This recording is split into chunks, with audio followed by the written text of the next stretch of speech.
Hey everybody, I'm Rick Beato. I recently had the honor of sitting down with Neal Schon, legendary guitarist, songwriter, and founding member of Journey. Over more than 5 decades, Neal has shaped the sound of rock guitar, from playing with Santana as a teenager to creating some of the most enduring melodies with Journey. What sets Neal apart is the way he pairs incredible chops with deep emotional expression. Neal was one of my biggest influences as a guitar player, so I was psyched to get to hang with him in person. But before we go on, remember to hit subscribe. Here's my interview. You know, we were opening up for Jeff Beck when Jan was playing with him, and we did a Texas run with him with the old Journey pre-Perry, and got pretty tight with Jeff. And Jeff didn't make it to a sound check one day, so Jan goes, come on stage and play through Jeff's stuff. So I was like, oh, this will be cool. You know, I didn't know what to expect. But I went on stage and jammed with him for a second. It was a trip. He had like this wah-wah that he put, I was always wondering how he made the harmonic go sideways right before he hit the bar. Yeah. And he had a ring modulator and a wah-wah. Interesting. Pedal. So he'd hit a harmonic and then he'd like throw it, you know. Wow. But you never notice it because it wasn't on the whole time. Right. But had amazing experiences with Jan. He's one of the best ever to me, you know, musician-wise. Amazing. I followed Mahavishnu around, and I went to many, many shows, flew to see him. And the more shows I saw, the more I saw Jan just completely mortifying everybody on stage, just intense, like I've never heard before, you know.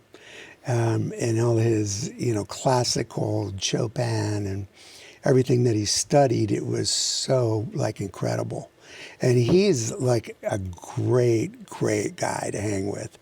And so he goes, come on, Neal, I want you to come out upstate New York and I want to record an album with you, you know. And I go, really? I go, okay. I didn't know what to expect, but I got there. It was in the middle of the winter, and it was just him and I. Or was it like Bearsville or something like that? Yeah, Bearsville. Yeah. Yeah. And so he goes, we're going to lay down some stuff. I said, where's the drummer? You know, we're not going to play to a click. And he goes, no, fuck no. He goes, I'm going to play drums.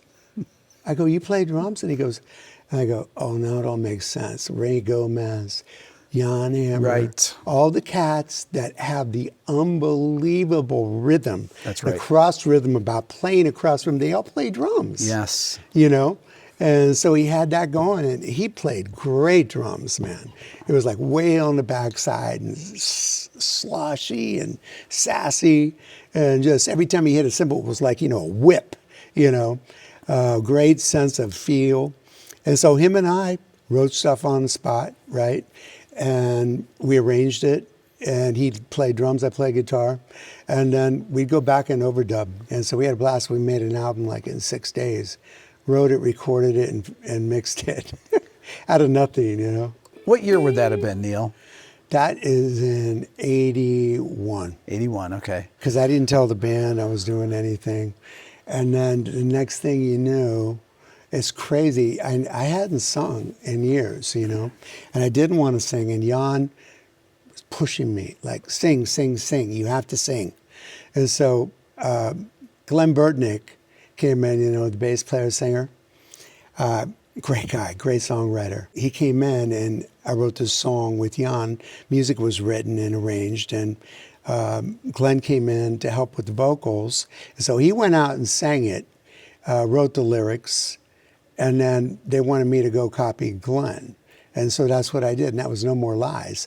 And so right. All of a sudden, we're in my warehouse in Oakland that I took over from Larry Graham, right? And it becomes a Journey. That's our playhouse. That's where we go and rehearse all our songs and write and get prepared for studio or tour.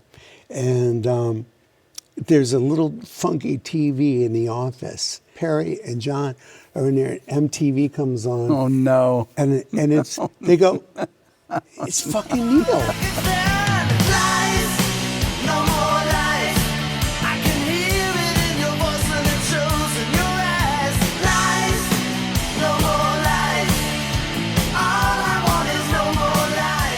What's he doing? Did you know about this? Nobody knew about anything, you know.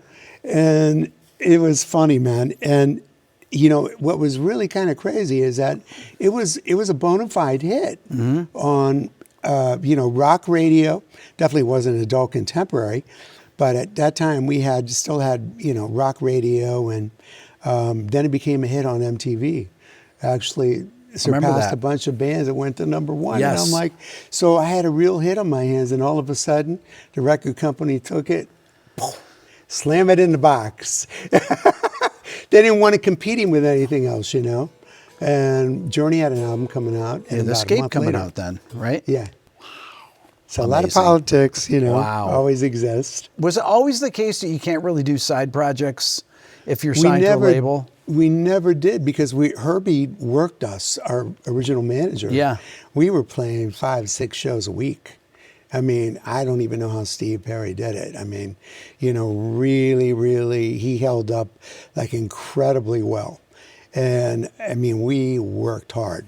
We're always playing. And you guys didn't have the same kind of like the in-ears and things that people have nowadays. It was nothing, man. Nothing. And check this out. So Perry had his own PA. Yeah. Okay, that hung from the lighting truss. They were S4s. Okay. Oh, yeah. We loved the S4s. We stacked them on the sides. Yeah. Barely ever used any subs. I always hated the rumble end of the stage. Still do. But we stacked them, hung them, and then he had one this way, and one this way, coming down at the center of the stage at excruciatingly loud volume. And that was his monitor. And I had, we had a 2-level stage that we built. And it was about 1.5 feet in between the levels, and I had them build a rack under where I put 3 like Marshall cabs, straight cabs, and they all came up against the top of the next level. Okay. So I was only getting the top of the cabinet, of the 3 cabinets. And they were all mic'd. They were all mic'd, Yeah. and they were roaring. Yeah. It was when I was using a high watt, and I had these Swedish amps called Balders. Okay. That Never heard Mike of that. Stern, Michael Landau Okay. was using a bit way back then. Like And really clean though, right? heavy. Heavy, okay. and tight EQ like Why a Neve. have I never heard of this? They disappeared. Okay. I mean, I can't even find them anymore. Mine stopped working, and so I sold them. But they were incredible. They were not tube amps. They were just solid state. But the EQ and the amps were bionic. It was like playing through a Neve, really great sounding, solid state amp. And so the chunkiness I could get and really master out, the frequencies that I didn't want, kind of like a boogie. I kind of did it like a lot of guys do on boogies, where I pumped up the bottom, the low lows and the mid lows, and then took out the mid mids, and then put the highs, and then just cranked it. Yeah. And so I had that for effects on the side. I started doing mono effects on both sides. It was like stereo mono system that I had. It wasn't really in stereo, but Right. it sounded It's like big it was. mono, as they call it. Yeah.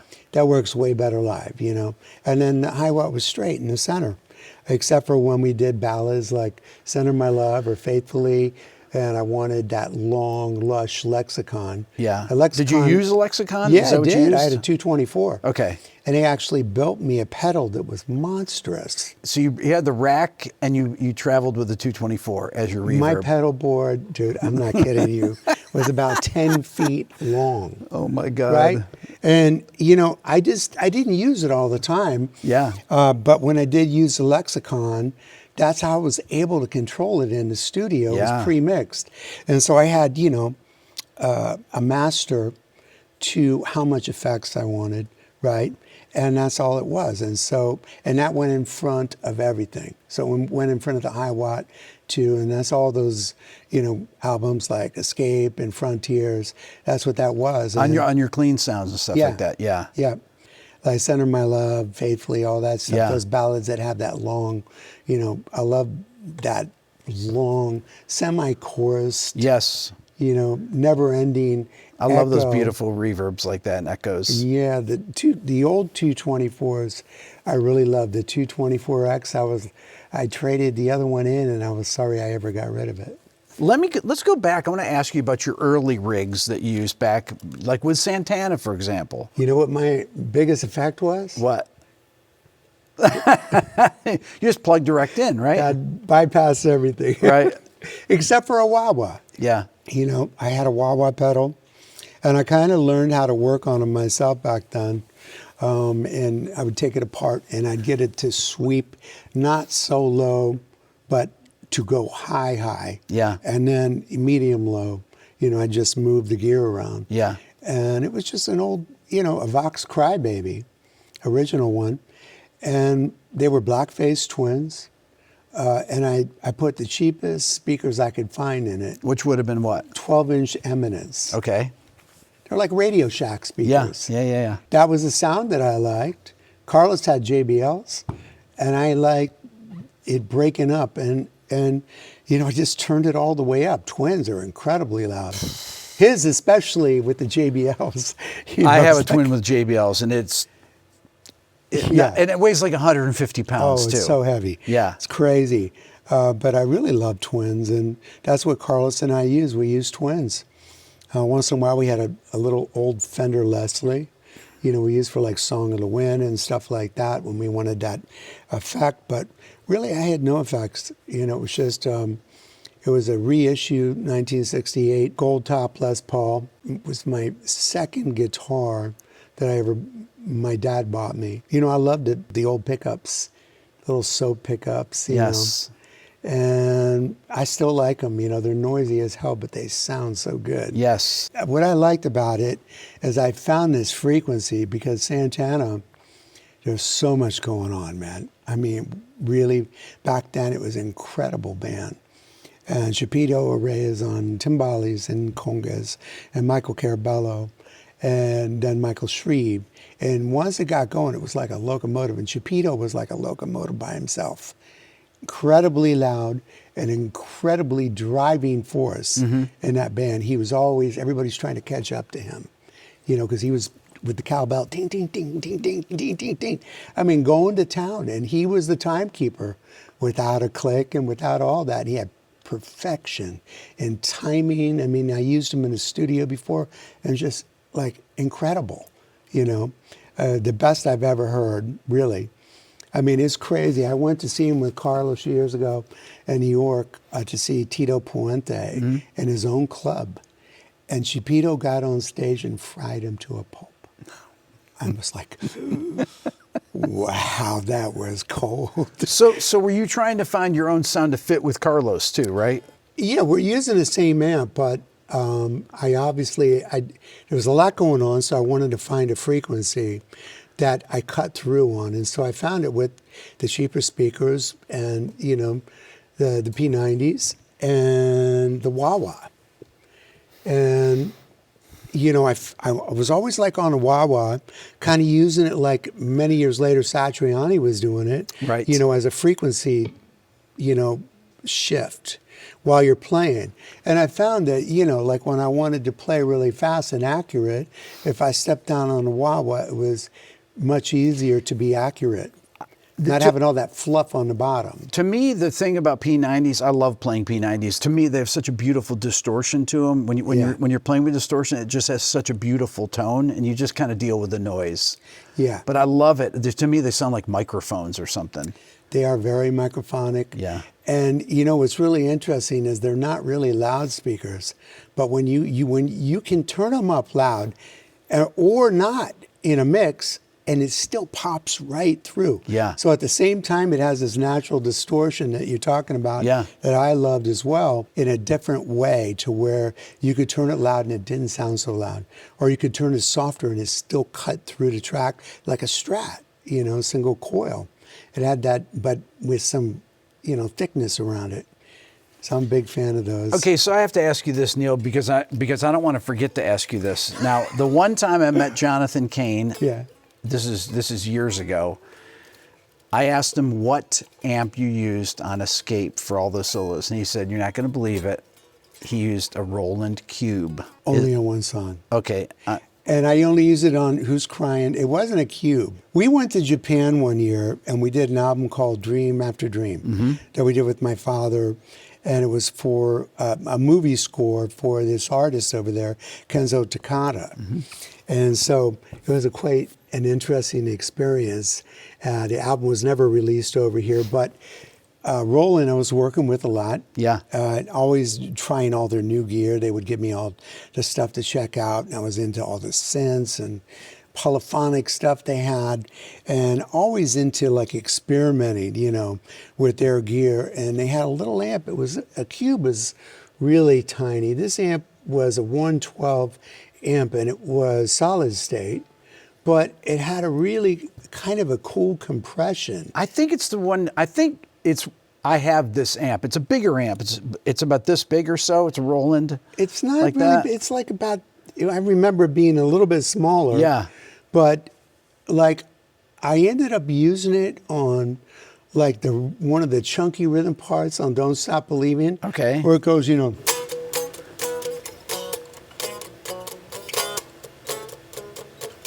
They said play something dumb, like so. I'm going okay. Come on, Neal. I swear to God, that's what I got all Neal, the time. let's hear. Well, turn it up there and. So you got.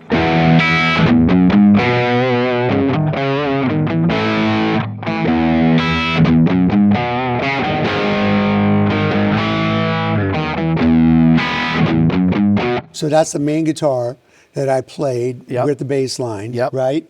And then they said, we need, like, play like a rhythm part. And I'm like, that is a rhythm part. What do you want? You know, so Kevin Ellison and Mike Stone. And so I started playing it through the high watt, and they go, no, we need like a little amp. And so I said, well, grab that little amp. And we hooked it up, and it was like...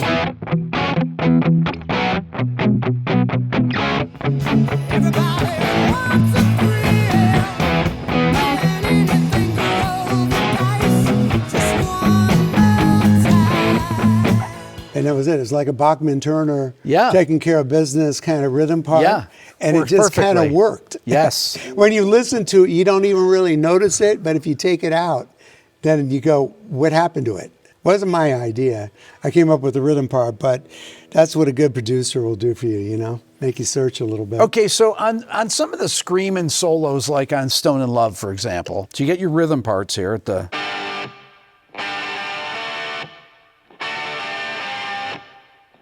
And so then John comes in here with my 12 string. It's my 12 double neck 12 string, one of the first Paul he'd ever made. Wow.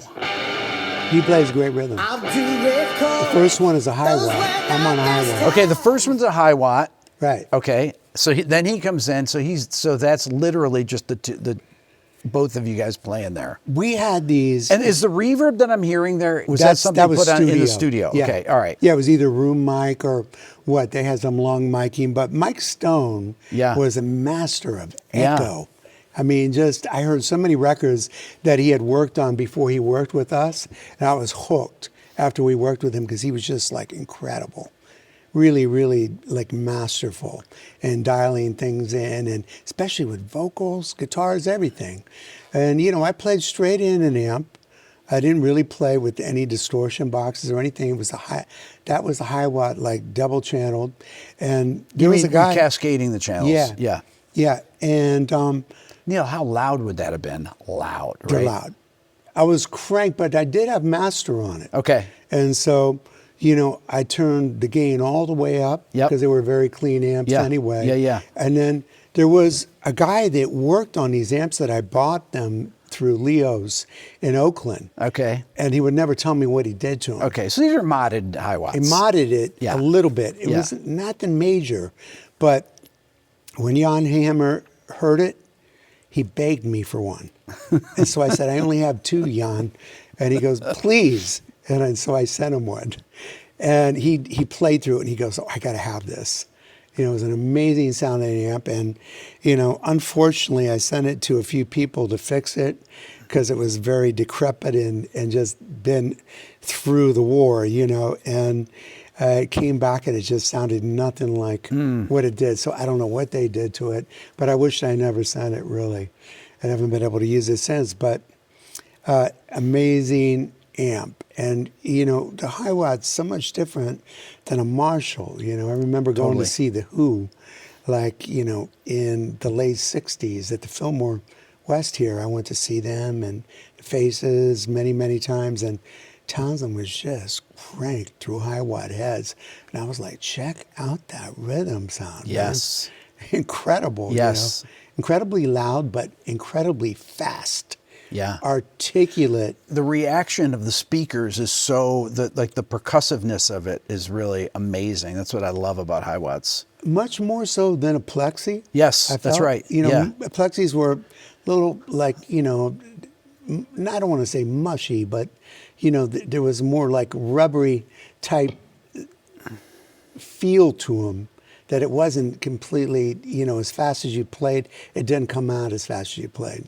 And I felt with the Hiwatt, it was like right there. Do you think that's why your solos are so articulate on here? Is it because of that? Most likely, because if you're not playing articulate, you're going to hear it. Yeah, but I'm saying that the amp really reacts fast too, along with completely fast. Interesting. Yeah, and it was the right kind of compression. Yeah. You know, I didn't have a compression pedal on. I think Stone compressed things on his end. Yeah. You know, like on Who's Crying Now. Yeah. I didn't have that kind of sustain on the amp.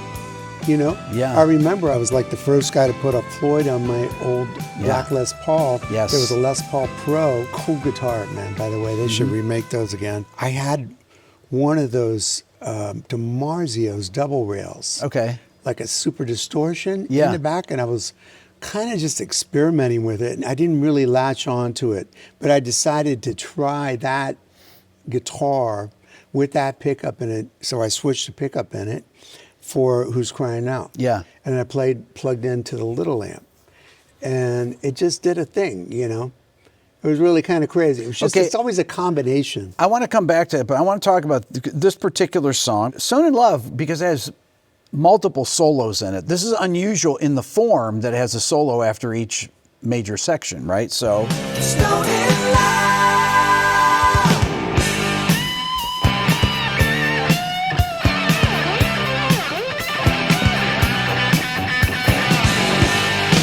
When you play that it's so articulate there when you do it, and it's so screaming. What is that? Is that the Hiwatt? Yeah.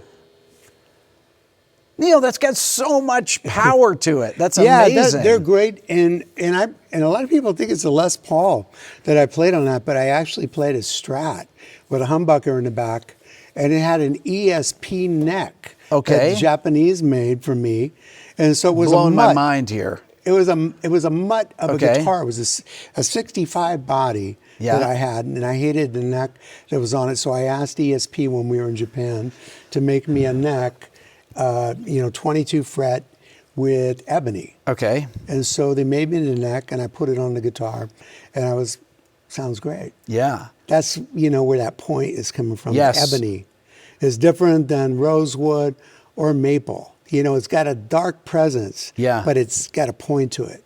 I want to go to the next solo here. Hold on.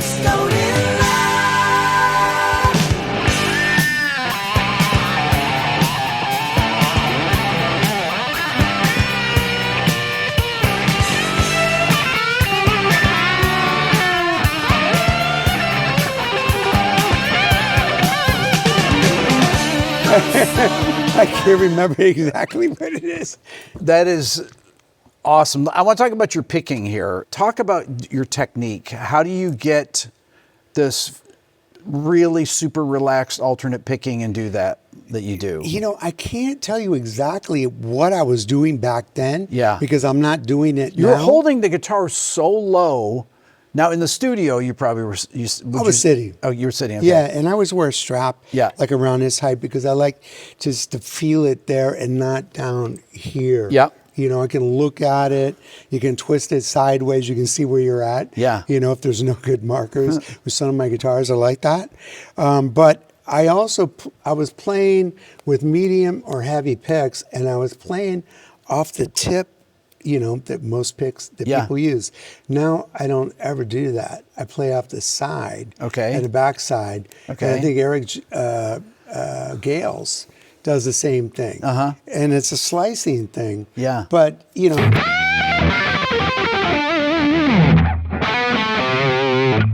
are so fast on those licks, like those pentatonic licks and everything, that there's a couple licks that you do on the end solo that, I know the notes you're playing. I know you do. I can't. don't. You're going to have to tell me what they are. But then I won't be able to tell you how to do it anyway. Okay, I want to talk about the end solo. So this whole solo section where it changes keys. So I want to tell you before we get in yes, here. Yes. This came Tell me from. about this. Yes. John came. Give credit where credit is due. He was really the master organizer of the box of cassettes that I gave him. Right. I had all these riffs. And it was I never brought in. I started bringing in fully concepted songs. Like Mother, Father, stuff like that I put together with my dad musically. And so I brought that in, and it was musically finished without vocals. Right. For the most part, like a lot of the songs, like Stone in Love, for instance, I came up with this one day in the house, and I recorded it on a little recorder, and that's all I had. Yeah. And I had a different chorus. And then Steve and John came up with the chorus that there is. And I remember when I heard it, I go, I don't like that. No. I go, it sounds kind of like the Byrds, man. And they go, right, okay, whatever, but this is a band, And then I had a classical piece that I was playing, and I didn't know what to do with it. Oh, so this is your first idea that you had on a cassette, right? And I had like a little classical piece. Yeah. But it was in the wrong key, right? To fit in the song. Yeah. And then John goes, well, just move it up, man. And so that's how it happened, and then I wrote the bass line actually before I actually finished the solo. Yeah. I overdubbed that solo. The rest of the song was played live. Yeah. Wow. But when I got to end, I played the rhythm part. Yep. And then I went back in, and I think I did like 2-3 takes. But I had all this, intermingling with the bass part. Yes. That I learned kind of from Jack Bruce. Yeah. Dun dun dun dun dun dun dun dun dun dun dun dun dun. I love Jack Bruce. I learned so much from him and Clapton, and just from Cream Records. But I used to, when I first listened, I thought, Clapton, man, this guy's a genius, And then the more I dug into it, he remained a genius, but he was kind of like the household. He held it down. Yeah. And Jack is, he's like walking all over the place. Yeah. And so him and Ginger Baker are going crazy, and Clapton was kind of playing these rhythm patterns. It was interesting to learn it, how it all worked, the chemistry, with those guys, because everybody was like, Clapton's God, and I'm going, this whole band is like off the hook, Okay, wait, so getting back to this ending part, this is so well orchestrated, the bass line on this, the chord changes. Did you know that this is going to be a great progression to solo over? Yeah, I did. I didn't want to, I don't know why I didn't want to play it live. I just chose not to. And usually I play everything live with the band. Yeah. And so I just kind of, I wanted to listen to Ross and make sure the bass was right, But the initial part, so obviously you have the whammy bar here that you started in with this.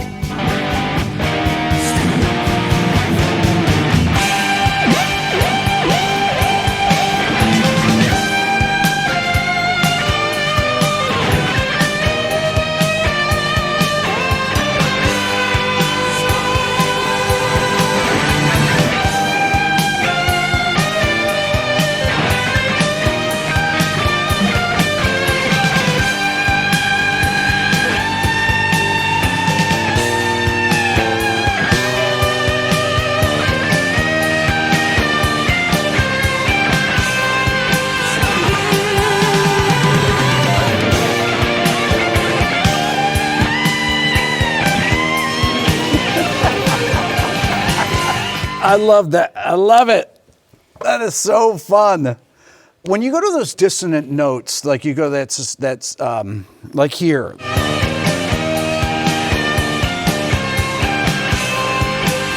Oh, come on. That kills me. Really, it sounds so normal to me. Oh my God, it's beautiful. It's so intense. When I heard that as a kid, and I heard you go to notes like that, I was like, that's what I want to play like. Oh, thank you, man. It kind of just flew out of me, you know? And, you know, we rehearsed the stuff. The one thing that we did back then that we haven't done in a long time, because I have my studio that over in Oakland that we took over from Larry Graham.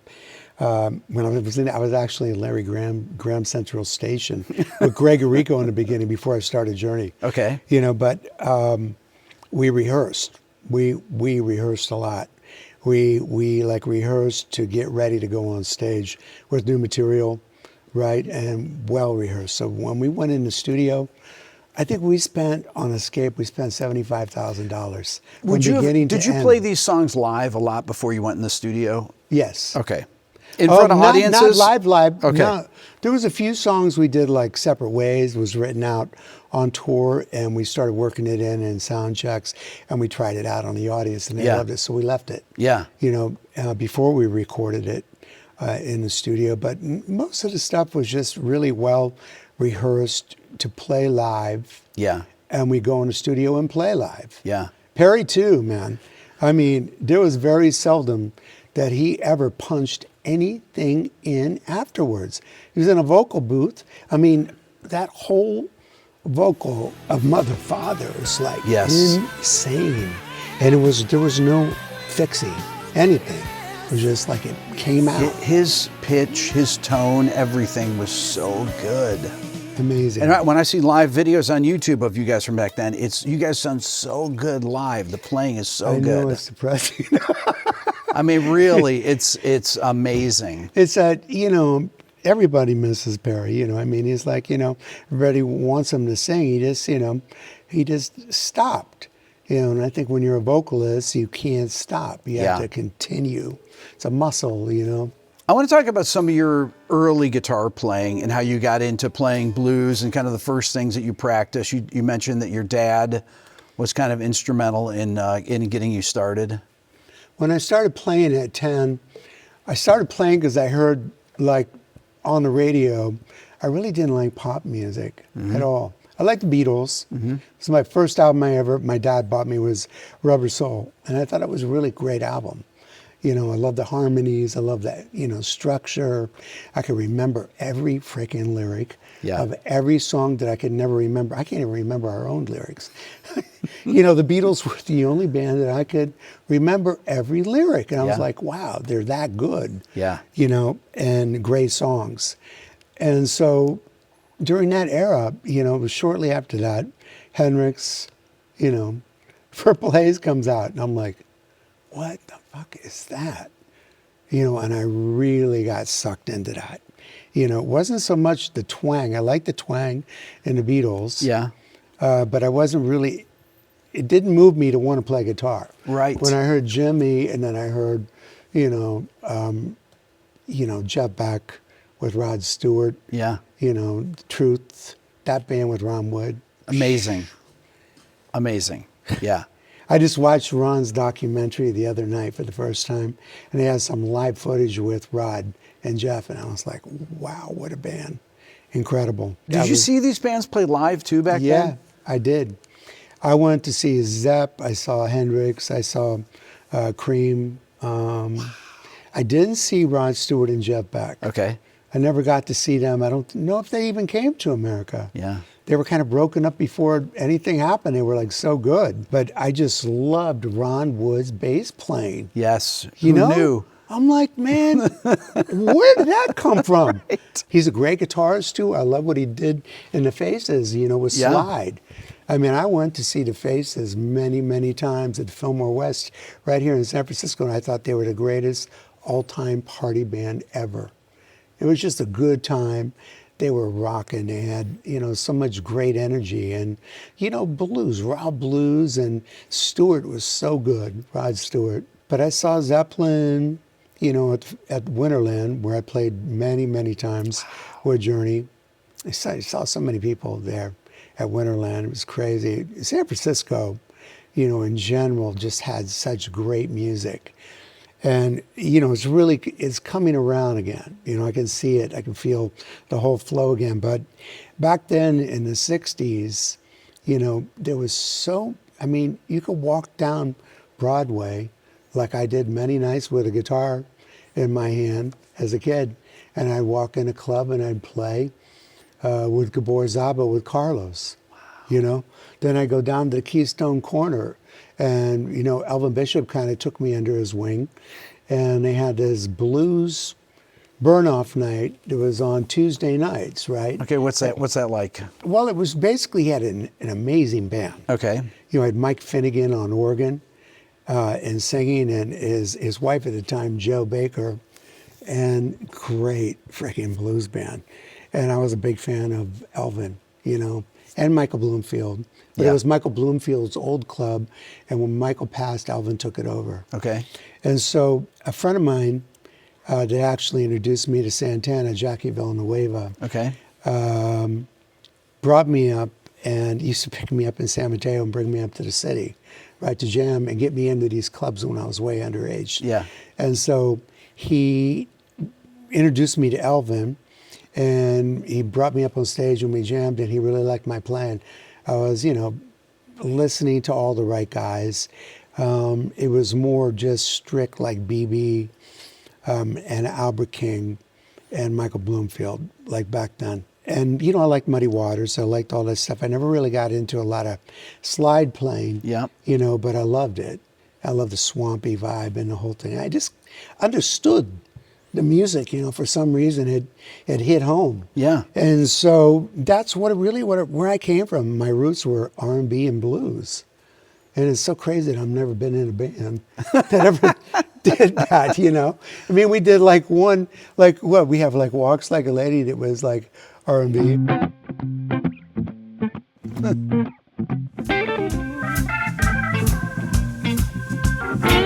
You know, with a strat. I love, you know, like, I just want to talk to you. You know, that whole Hendrix vibe, man. And I remember I was in the studio, we're recording, I think, Departure, and I'm Smith, and I started playing that. And we're jamming on this, like, shuffle, and he was playing brushes. Mm-hmm. And so totally had that Hendrix vibe. And Perry came in, he put on the bass, he started singing, and that was that. Amazing. But I loved the blues and R&B, and I wish we would have actually gotten into it more, but it just wasn't that wasn't the band. You're so into improvising too, and you like a lot of fusion. Yeah, I do. I like blues, but I like fusion. I like kind of mixing it both. And, you know, I'm dying to actually play, I'm dying to make a record, actually, that, you know, with someone like Keith Jarrett.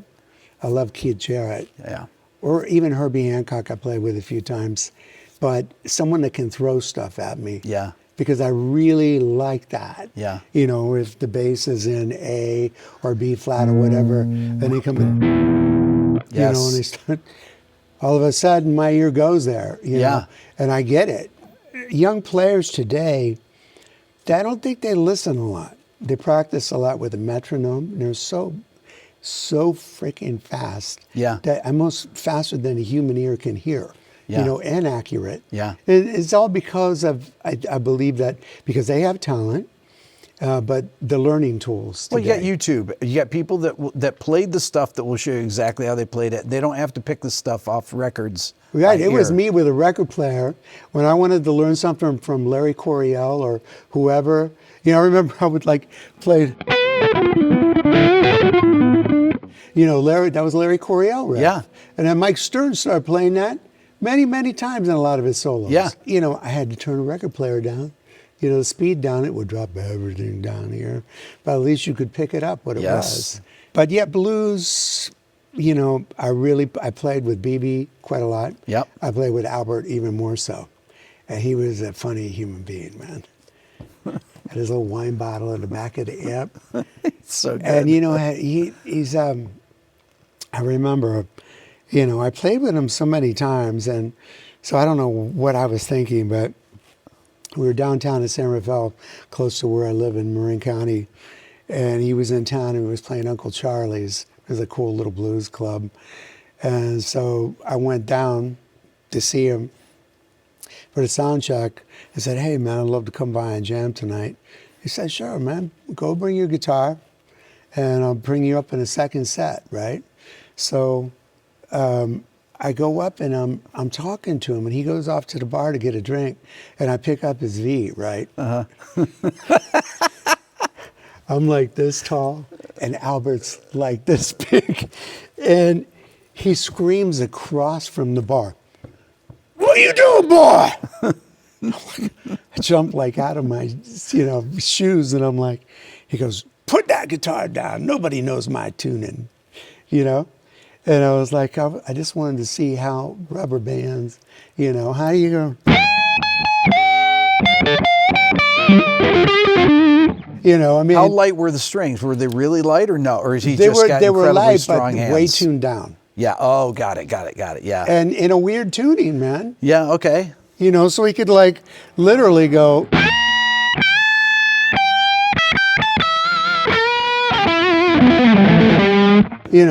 Those are where my roots still are. I mean, I miss being able to go to blues clubs and doing that, but there's just no bands doing it. Right.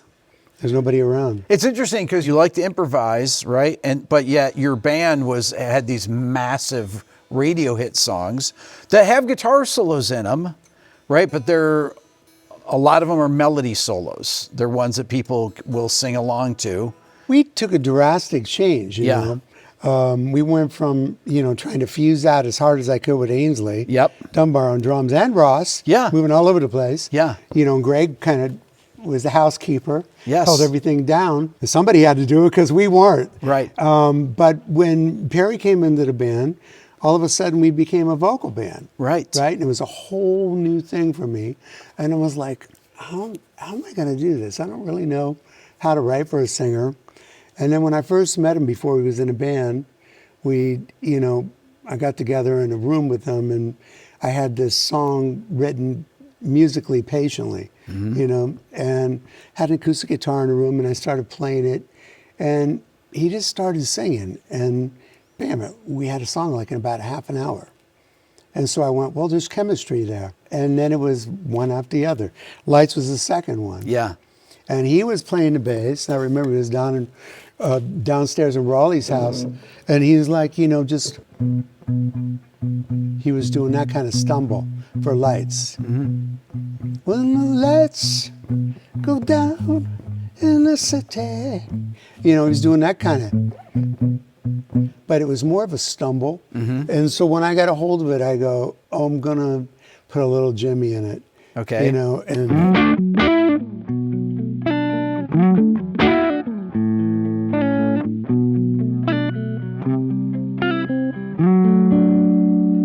And so then I came up with the bridge, It's all simple.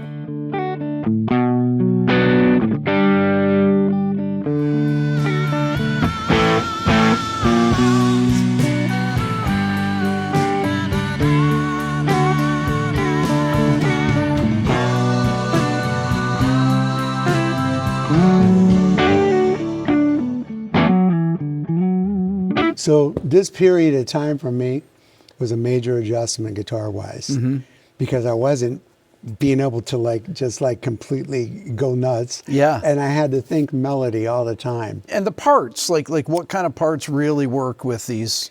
I just wanted to be an extension of his voice at that point, because that's what made sense. It didn't make sense to do anything else, It's like be a part of the melody and play something that people are going to hum, because they're going to hum the melody that he's singing, When you guys sang harmonies with all the, the layered harmonies, would everyone sing into it one mic and then you double track it or triple track it? How would you do harmony parts back then? Well, we've done it a bunch of different ways throughout the years. Just talk about the era with Steve, but with the different producers we had.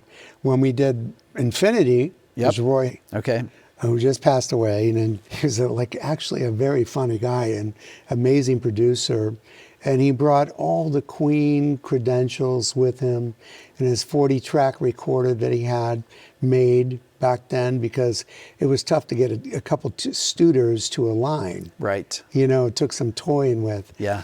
And so he had a 40-track, recorder made, and then he brought 2 of those. Okay. I remember, okay, now, do you have a compressor? I go, no. I had a Plexi, an old Plexis, and they set me up in this, we recorded at his Master's Wheels in San Francisco. Okay. And it had a beautiful Neve board in it and a couple Studers, 24 tracks, and, 2 or a quarter track to mix down to. But they had a room in the back, and it was very echoey in there and live. And so he did really not very much close miking with me at all. Interesting. Wow. It was a Marshall cranked in a closet, like a big wooden closet. Okay. It had its own built-in ambient sound. It wasn't like a long one. It was just kind of dark and big. Yeah. That's how I got that sound on lights. Everybody's like, Bottom Monster, everybody's like, how'd you get that sound? I go, a lot of it was the guitar and the playing, but the room itself and the miking, there was no close mic. When you would record, everybody be in the same room, headphones. If you did your solos, would you do solos out in the room? Yeah. With headphones on? Yeah, unless I was overdubbing. Okay. If I was overdubbing, I like coming in the control room and I like playing through really tiny mixing speakers. Okay, because why? Because my pitch is much better like that. Got it. Throughout the years, I have tinnitus like a million people do. And I find that I'm exact opposite of Carlos. The last record I did with him, the Santana 4 album, I was in the studio with him. He wanted to be in the studio, and he was going through the giant playbacks. Right in the studio, and it was cranked. Yeah. To where I couldn't hear a goddamn thing what I was doing. I couldn't play like that because I couldn't hear properly. So I would go in the next day early with the engineer and just redo my stuff. But I'd sit in the studio. If I'm overdubbing, I'm going to sit right, in the board in between 2 little speakers. Or medium size, but not big speakers. Yeah. And pull it way down to the volume that we're talking. Yeah. I find, sometimes you dig in a little harder. Yeah. Like that. Unless, you're on a big stage and you got a blasting, great sounding high wire Marshall and you're not standing in front of it. You can just feel the power from the side. Then you really kind of dig in. Okay, so I want to ask you about your volume controls, because you use your volume controls a lot. I know, and everybody criticizes me. They're like, stop messing with the volume or the tone. No, I love that, actually, because I find that... It changes the sound radically. It changes the sound completely. When you were starting, that's like one of the few things you could do. If you didn't have any pedals, it's like you'd use your volume control to change your sound. And so I love these Landau pedals for the Japanese company. I've got all the pedals now. And, I've never been really a pedal guy, but I love those pedals because they work... In a sense, it's really kind of old school. You don't need 2 channels, 3 channels, 4-channel amp. You don't need a MIDI changing amp. It's like nuts and bolts. Just a good sounding amp that you press and push. Yeah. In the front. And it's exactly what Jeff Beck did. In all the dates that I did with Jeff Beck, he had his amp set pretty clean. The Marshalls were set clean, and he had 2 rats. Right. One rat was out of control, and the other rat was barely on, but enough to push the speakers. So when he played, it popped and pushed the cone a bit, and by pulling the volume back. I want to ask you about some more songs here. Speaking of this. Jesse rides through the night under the main street light, riding slow,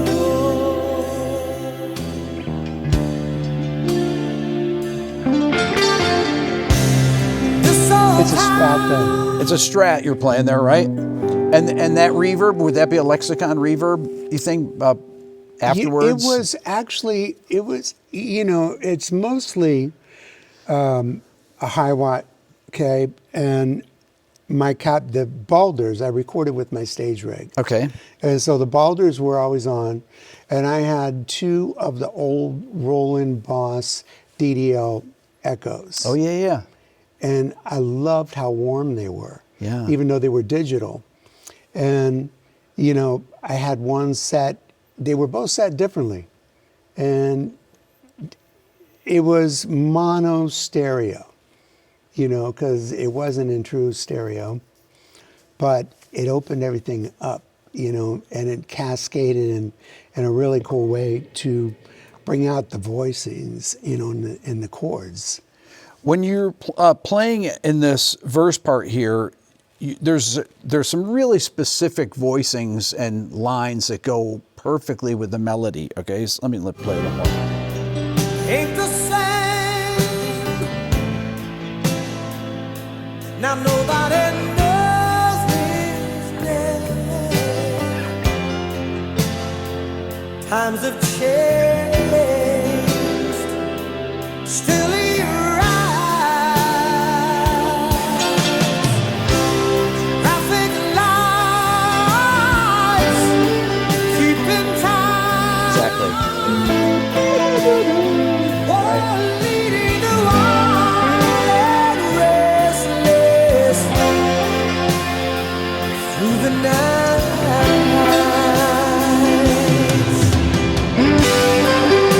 Still the ride on wheels of fire. They rule the night. So good. Yeah. The strong will survive, chasing down. Okay, Neal, that is so intricate, really, with all the inversions and the melody. And the second time you go through, you got that flat 7 in the bass, and it works so perfectly together with the melody and everything. Is Is this something you guys would just come up with it? Where I came up with this song here, and we finished it together in my old studio. I was at Schon Hammer's house. Okay. And I was playing piano. And so I came up with the verses there on piano. Okay. That makes more sense, actually, to me. Yeah, because I actually more write, like a piano. I write pretty good stuff on Yeah. piano because I don't know how to play. Right. So you think in more melody and voicings, And then I had this, I was like playing with John. I go, and he goes, what is that? And I go, no, it's like this. And I go over and I'd find it. Yeah. So beautiful.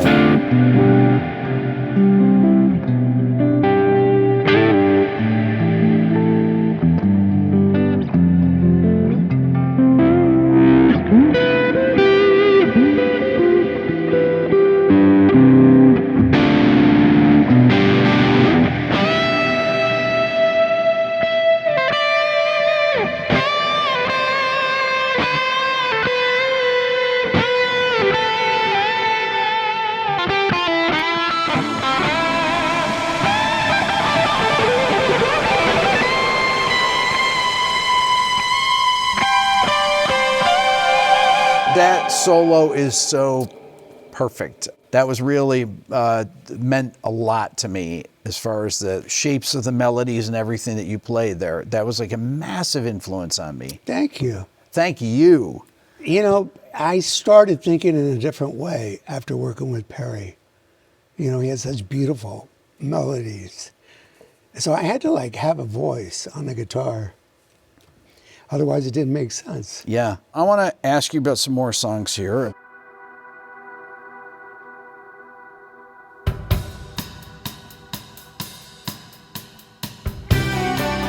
Okay, so check it out.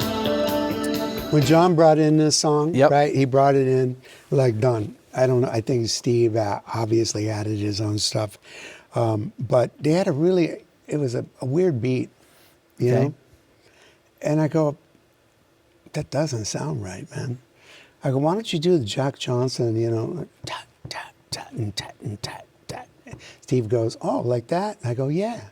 And that's where that came from, you know, it was Miles. Yeah. But that song is so different because of the drums, too. Yes, the drums are really very cool and very different. And it moves. Yes. You know, it's kind of like ballads have to find a way of moving. They're either like Still They Ride that are powerful and majestic and orchestral, or they're like this, but they cruise, you know. Yes. There's a cool rhythm going on. Mutt Lange was like a genius at this stuff, of always having like something, if it's a slow song, Yeah. there's some quarter pulse, eighth notes, something going on that was keeping you moving while it's moving slow, really. And so that was the idea, but yeah, beautiful song, you know, I love it. Talk about things like Miles and jazz music and how it influenced you guys as well. Was it more that it influenced you, or the other guys were into it? I know Steve Smith was a bit. Steve was definitely into Yes. it. Ross, you know, pretty like jazz. Yeah. John, not so much. Steve, not so much. Yeah. Perry. I got into it really from Carlos. Carlos and I hanging. You know, we did many long rides together. We hung out all the time. He used to, my first house that I owned in Mill Valley, Yeah. I lived way up on Mount Tamalpais, and he lived like a few blocks that way. We were always together. We hung out, you know, all the time. And so he was always dropping a lot of acid. And we go downstairs and try to jam. And we listen back to the tape, and it was awful. But he ended up playing drums, and I ended up playing guitar. And the guitar was all out of tune, and we're like, yeah, like going like nuts downstairs. But he, you know, he turned me on to Tony Williams' Lifetime, all that stuff, early McLaughlin, you know, In a Silent Way, Jack Johnson. You know, I love all that stuff. Yeah. When I hear you do your jams and things like that, you'll do these they're really kind of fusion jams. Yeah, and you know, I think the coolest part about what Miles did, you know, and some of his, you know, the peak area, I think, were not his last years. They were still very good. You know, when he had Foley on baritone guitar, bass, with another bass player. Yeah. It's excellent. You know, I saw him over in Berkeley with Carlos and Michael Carabello. But I loved, like, the 80s, you know, when he had, you know, Chick Corea, and he had... We had Stern and Schofield that played with him during that time. amazing. Yeah. Schofield, like, oh my God. Yeah. Yeah. I was like, where'd this guy come from? Yeah. And even, you know, Robin Ford, man, Yes. had his little time where I saw some live stuff and I was like, wow. Yeah. You know, I could never play like those guys because I didn't study bebop. So I didn't really understand the scales and all that. But the part that I loved the most about the music were the colors. Yeah. It wasn't necessarily the bebop. Miles really didn't. He played some bebop. He His really older did. I mean, music- then the older ones, the stuff he did, the newer stuff he did, he didn't really play bebop. Right. He did. He just played kind of his. He played outside. Played man. outside. He and did. he told guys to play with him, play like you don't know what you're doing. Right. That's what he told John McLaughlin. Yeah. Carlos played me a tape, right, of him playing, you know, I think it was Bitches Brew. Yeah. And he's like, "No, don't play like that, man. Just play like you don't know what you're doing." Like, wow. How do you tell John McLaughlin that, you know? But I mean, you know, really, that's what motivated me. He always had a keyboard on stage. Yeah. Kind of like I have, like having keyboards that I, you know, loop and stuff when I want to toy around. And he'd just find these intervals, you know, and chords that were kind of outside against the bass that kind of made no sense at all. Right. But the bass always kind of sat there, you know, not really a lot of busy bass players. Yeah. I noticed with Miles, and he had, you know, Guida, Ayrto, all those guys. But, you know, Chick Corea and who was that? Keith Jarrett. Keith Jarrett, yeah. Both together, man. I was like, Yeah. wow. Insane. Jack DeJohnette. those players were like just incredible to me. What about any jazz guitar players? Like, did you ever listen to Wes Montgomery or people Love like Wes. that? Yeah. Who didn't like Wes? Who didn't like Wes?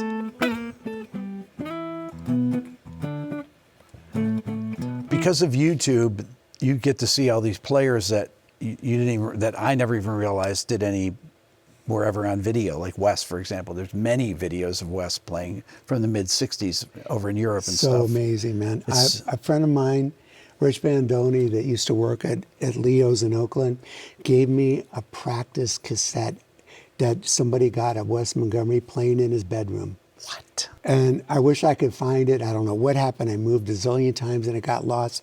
But this guy practiced at the highest speed I've ever heard besides John McLaughlin. Wow. Up and down the neck. Just I mean, I go, that's Wes? He goes, yeah. And then you could hear it, that from the tone of his thumb hitting the string, Yeah. that was him, man. Yeah. And I'm, how's he getting the speed out of his thumb? And, interesting thing is, Jeff, he's in the hot rods. Yeah. And that's how he came up with the whole thing, playing off his thumb, was lowering an engine into the frame, and he busted his thumb, and it smashed the bone. Okay. And so he's playing with a cast for a while. Yeah. He couldn't hold the pick, so he's playing off the side of the cast. And so then when the cast came off, the bone kind of stuck out on the side. Well, I thought that Wes, when I see him, he's definitely up and down picking with his thumb. Unbelievable. And he had a thing where, like what I was telling you, that Yeah. the only teacher I had was Art Bergman, and he had me place. He drew a circle on my pick guard on the Les Paul. Okay. He says, "Don't move your pinky. Okay. Stick your pinky in there and don't move. It's all right there, right?" And so Wes had a thing where he did it up here on That's right. Yeah. the Super 4 and L5, and he had a little wooden thing that he rested his forefingers on to give him the right angle to be able to do what he wanted to do. It's interesting, but incredible guitar player. He's my favorite jazz guitar player of all time. You played a lot. You've owned thousands of guitars and things like that. If what would you say was your favorite rig wow. that you played over the years? Well, the rig that I had during Escape and Frontiers was pretty dialed. Yeah. I've had some good rigs after that, but I kept pressing the envelope. Yeah. Always trying new gear, and new gear is really cool. Technology is cool, but it doesn't necessarily mean that it ever got better. Right. It's one reason I'm going back to the tubes. In 26 and 27, I may have something like a fractal like this just for my in-ears. Yeah. But my amps are going under stage again like I did back then, and I'm cranking it, so I can get that tone. You only get that tone by, turning it up. And it actually gets cleaner. You have to work the power amp.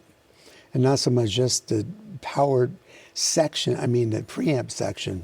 Those amps are always, they sound good at low volume, right? And it's punchy, but they don't sound like an amp that's like really cranked. Stevie Ray Vaughan, forget it, man. I saw him with John Kane in Texas before he passed, and we were in a theater, and we were sitting in the theater, and I'm like, what the fuck? The guitar sound was like massive. Bigger, louder than Hendrix, louder than The Who, louder than anybody I Was it ever saw. loud on stage like that? Oh, incredibly loud. Wow. And I didn't know if it was in the PA. Uh-huh. I go, how can these guys, I don't get it. It's Yeah. so loud. And so I got curious and I walked up on the side of the stage. And when you walk on the side of the stage, that's all you could hear was his guitar. Wow. You couldn't even hear the band. And in front, so they used the PA only for drums, bass, and keys, and his vocals. His guitar was not even in the PA. Wow. That loud. Really pressing. So some- louder than anyone you'd ever heard. Louder than anyone I've ever heard. Wow. And it was in a theater, not a bigger place, but man, I'm telling you, it was cranked. And it was a wall of amps. We had Fenders, all kinds of stuff, man. When you go out with Journey, You guys have so many hit songs. We talked about this when we first sat down today. Do you feel that there's 12 songs or so that you kind of have to play? Yeah, That's like half the set, though. If it was up to me, I wouldn't. It's not, you know. It will be sometime, but you know, I like surprise attack on the audience. I really do. That's more where I'm coming from. I like avant-garde. I like to, you know, I loved what Zeppelin used to do as opposed to their records when they were really on. Yes. Before they got, you know, pretty effed up. You know, I mean, it was, they played the songs, but they didn't play them exactly like the No, record. they jammed. And it was all these segues and bits and pieces to get to the song. And, you know, I'm trying to get there with John on this next upcoming tour because we're finally going to put in some rehearsal time. And I said, man, we have all these great, even if they're not hit songs, we have all these great riffs from you know, albums that we've done that really nobody knows, but the riffs are ass kicking and they're meant to be played live. Okay, so I want to find a way to utilize all the bits and pieces, not play the whole song because it didn't turn out great as a song, but there's some ass-kicking riffs, man, that I know will really come alive live. When you were touring, for example, like the early Journey or with Carlos and things like that, they used to mix bills up where you'd have really different styles. Yeah, It'd be more varied. I was actually just telling my wife just the other day, we're listening to Lowrider, right, with Lee Oscar, and I said, I got a great story. I said, you know that picture of me that you see on the internet with a fringe jacket, I'm trying to be Jimmy, I got like a headband, I got a white Strat, and I think it was my first gig ever with Santana. And it was down in the peninsula in Palo Alto somewhere, an outside theater, kind of like a Greek theater here. And the bill was War, Miles Davis, and Santana. So in order to get in this place, you had to go down this dirt road. It kind of looks like that crazy street to San Francisco, Right. You know, the Snake Street. And so Bill Graham put on the gig. War played. They sounded great. Miles was supposed to play second. So he shows up late and he brings a Maserati. Okay. And he's going down this dirt road that the car barely fits on, and he gets stuck. Oh, God. And so Bill Graham was going nuts. But so we played second, and then we had to book because we never even stuck around to see Miles, as we had another gig we had to get to. But yeah, the bills were really interesting, you know. And what you could see at Winterland, you know, I think I saw Electric Flag, I saw Albert King, I saw the Cream. Who else? There was a couple of other people on the bill for $3.50. Oh my God. At Winterland, you know. Amazing. I mean, years ago, and that's what it was. It used to be, you know. It's Yeah. like they had 5 bands on the bill, and it cost $3.50 to get in. You know, those days are gone. Those days are over. And it should be great if they came back, if the economy could ever be like that for people where they could survive, because I think that more people would be interested in getting out and seeing everything, you know. Tell me a song that's a perfect song. It can be anybody's song that you think is a perfect song that... I watched the Peter Frampton thing the other day, and he said Procol Harum. That was one song that I thought was a perfect song. Yeah. And I mean, I did a version of it with Yeah. Sammy Hagar. Yeah. You know, I liked it so much. But I think, for me, there's so many good songs. I loved All Along the Watchtower of Jimi Hendrix. Yes. Okay. Loved the lyrics, you know, the bass playing that he did. Yeah. You know, a lot of people don't know that's him on bass, but great bass playing. Yeah. And amazing guitar playing on that song, and just the whole mix, you know, with Dave Mason playing the 12th string in Return Echo.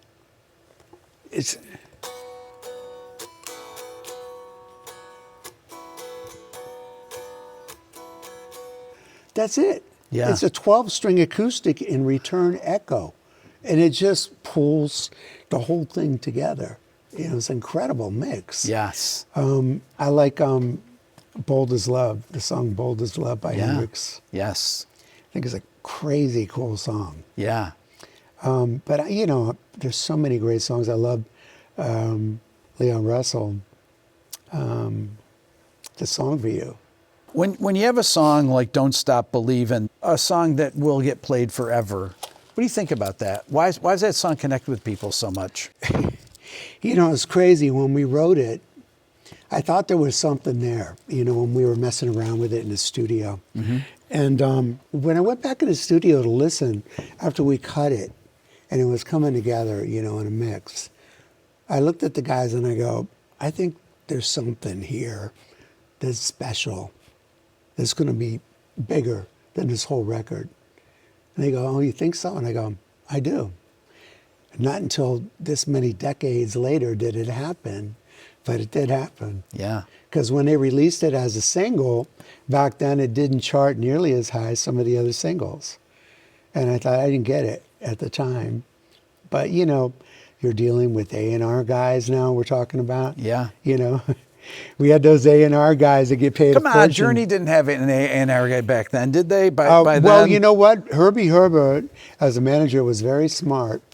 And the one thing that he put in our contract that I would suggest that anybody that's new put in their contract is that they never get to hear the product until it's done. And when the album's completely done, you give it to them. That's it. They have no say about what goes on it. We didn't have an A&R guy.